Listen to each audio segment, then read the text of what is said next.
Koliko sam se sad iznervirao, ljudi, ovo nije realno. Svi znate šta je ovo, bankovna kartica.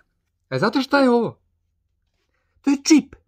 Čip pomoću koga oni kontrolišu, prate, prisluškuju i prže na mozak.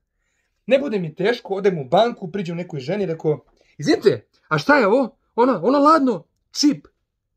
Pa čekaj, pa vi to više ni ne krijete, ej, znači ja vas pitam i vi najotvorenije kažete čip. I stavili ste ga na otvoreno, niste ga ni sakrili, ništa.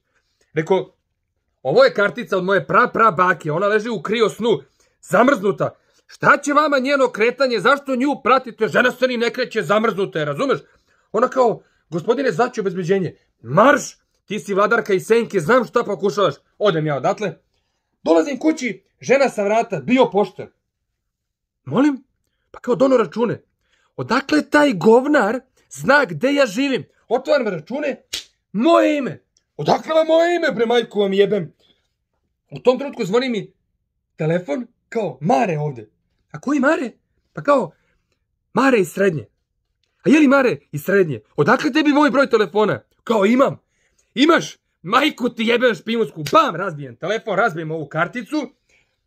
Ljudi, pazite šta nam rade. Odete u policiju, slikaju vas, uzimaju vam otisak, pitaju vas za ime, za prezime, kad si rođen. Sve znaju bre o vama. Odeš kod lekara, kao samo da izvadim vaš zdravstveni karton. A tamo sve je upisano. Kad si bio bolestan, kad si bio zdrav, što si bio zdrav.